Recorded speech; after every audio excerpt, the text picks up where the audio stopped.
Shani cari veneti, siamo riusciti a cominciare il nostro video che seita a descorrere sopra tutte le battaglie che i veneti hanno fatto in costo dei turchi, in costo dei musulmani.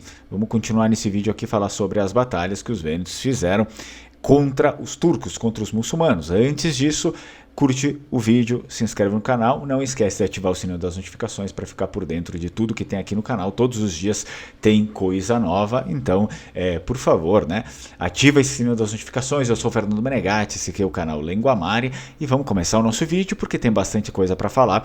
São algumas batalhas que vieram após daquela primeira batalha, tá? E eu já digo que a perspectiva não é muito boa para as próximas batalhas, como vocês sabem, os famosos filmes, né, os filmes americanos como eram. O herói lá, antes de vencer, ele apanhava, ficava no chão, né, desmaiado, todo sangrento e tal. Os gloriosos filmes lá dos anos 80 até anos 90.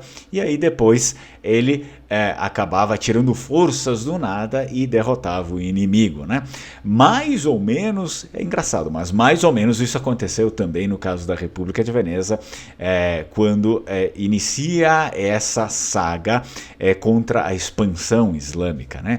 Então, o que acontece? Depois daquela primeira batalha oficial que a gente viu, existe, claro, uma segunda, uma terceira e tal, mas nós temos aqui uma batalha conhecida que veio posteriormente, né, também conhecida como a Guerra de Veneza, de 1499 a 1503. Esse aqui foi um conflito, claro, óbvio, contra o Império Otomano, contra os muçulmanos, liderado pelo sultão chamado Bayezid II e a República de Veneza. Esta guerra foi parte de uma série de conflitos entre essas duas potências ao longo dos séculos XV e século XVI, né?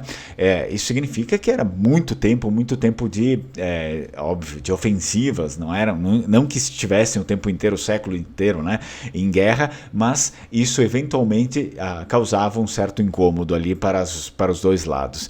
Então, que eram em grande parte motivados, esses conflitos aqui, por rivalidades territoriais, disputas comerciais, competição por influência no Mediterrâneo Oriental e, acima de tudo, também religião, né? Era uma coisa que pegava muito naquela época ali.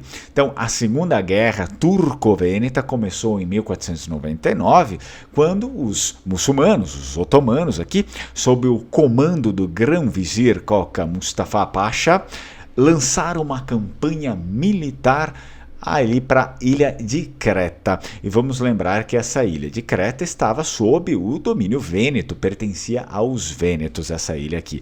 Já era administrada pelos vênetos fazia muito tempo. A captura de Creta, então, era um objetivo estratégico importante para os muçulmanos, uma vez que permitiu o controle do mar Egeu e reforçaria também a presença, né, islâmica ali no Mediterrâneo. E sendo assim, a guerra foi caracterizada por uma série de batalhas e cercos em Creta, onde as forças muçulmanas enfrentaram a resistência feroz das tropas vênetas, e isso não sou eu que digo, mas sim os livros, né? A resistência feroz das tropas vênetas e da população local, que também era cristã e, portanto, não desejava cair em mãos inimigas. Durante o conflito, ambos os lados receberam apoio de outros estados e potências, tornando-os partes assim, das complexas rivalidades diplomáticas da época, porque hoje em dia a gente vê que é uma guerra meio fria, assim, tá? Tem dois ali que estão lutando, mas um fica dando dinheiro, fica emprestando armas, isso, aquilo. Naquela época não, né? Descia o pau, todo mundo ia junto ali, e aí era um conflito geral com todo mundo, né? A guerra, então, mais ou menos o que aconteceu ali na Primeira Guerra e depois também na Segunda Guerra Mundial. A guerra durou até 1503, quando as duas partes finalmente concordaram com um tratado que se desenvolveu, um tratado de paz. Então, de acordo com os termos do tratado, novamente a República de Veneza se dá mal, né? Porque ela precisa ceder Creta aos muçulmanos, né, os otomanos, mas só que assim, não é um pagamento por qualquer coisa, né? Era na verdade um resgate, um pagamento pelo resgate da liberação de muitos, milhares e milhares de prisioneiros vênetos que os muçulmanos fizeram lá. Então a gente já consegue, digamos, destacar um pouco, né, essa diferença entre o islamismo e o cristianismo daquela época, porque, querendo ou não, os muçulmanos muçulmanos eles acabavam, enfim, matando por nada, muitas vezes. E já que não, né? Os vênetos, com o seu ideal cristão, eles precisam, de fato, se preocupar mais com as pessoas, se preocupam, né, faz parte disso, da característica disso, se preocupar mais com as pessoas do que com um pedaço de terra. Então, eles abrem mão do pedaço de terra para recuperar essas pessoas aqui. E assim, os muçulmanos levam também Creta, mas, como falei para vocês, é claro que o ideal por trás disso, o propósito era nobre, não? Eu vou deixar esses prisioneiros serem mortos, serem torturados ali à própria sorte por um pedaço de terra. Então se julgou que não, né? Isso não se pode fazer. É a ética do Ocidente, a moral do Ocidente também que está em questão. A guerra não é só por um pedaço de terra, a guerra também é ideológica por aquilo que as pessoas são e aquilo que as pessoas serão. Além disso, a República de Veneza manteve algumas ilhas no Egeu, tá? Continuou ainda mantendo algumas coisas ali. Mas é claro que o domínio, né, começou a ficar, o domínio no Mediterrâneo Oriental começa a ficar muito enfraquecido por conta dessa influência muçulmana aqui. E aí depois desencadeia um novo conflito, que é o conflito travado entre 1537 a 1540.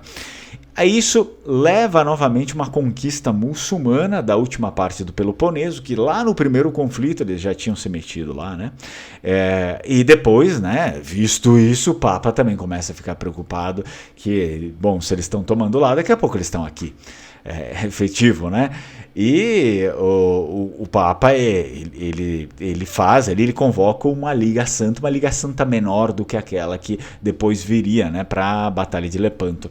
Uma Liga Santa menor que é formada para conter o avanço islâmico, né, e que quer dividir a Europa em duas praticamente. Tá? Então, apesar da resistência cristã bem sucedida durante o cerco de Corfu, que realmente eles conseguiram ali resistir os muçulmanos, a Liga Santa, liderada no mar pelo almirante genovese Andrea Doria, perdeu a batalha de Preveza. E aí temos uma série de problemas de novo. A República de Veneza precisa também, óbvio que não era só a República de Veneza que pagava o pato, os outros também perdiam coisas, né? Vamos deixar claro, mas a República de Veneza, nessa questão que nos interessa, é forçada a assinar uma rendição e perde as ilhas aí de Cíclades, com exceção de Tinos, e das ilhas Spórades. Então aí vai perdendo território, mais território. A guerra, claro, desencadeada em 1570 por Selim II, chefe islâmico, né, com a invasão do reino de Chipre, vocês lembram? Isso aqui era do Vêneto, né? O Vêneto tomou posse disso. Na verdade, o Vêneto tomou posse e pagou, né, por isso, pelas terras. Pagou mesmo, com dinheiro. Era colônia vêneta e empurrou, aí começou a empurrar o Ocidente para a criação de uma Liga Santa robusta, né? Uma Liga Santa que tivesse alguma chance de lutar contra o imenso agora, né? Já imenso Império Otomano ali, que, enfim, eles pegavam e escravizavam as pessoas ali para ir lutar, vai e deu, né? Acabou.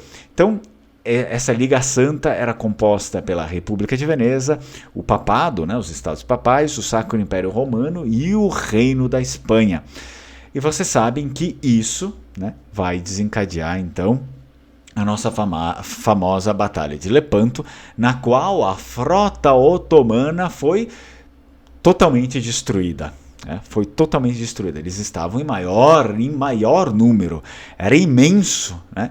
Mas mesmo assim eles foram totalmente destruídos depois que, né, houve essa conscientização, esse preparo mais forte e robusto da Liga Santa contra eles. Isso aqui a gente vai abordar no próximo vídeo, então, claro, não perde, porque o próximo vídeo, enfim, vamos chegar, né, depois das quedas do herói, o herói se levanta e dá um tabefe na cara do monstro, né?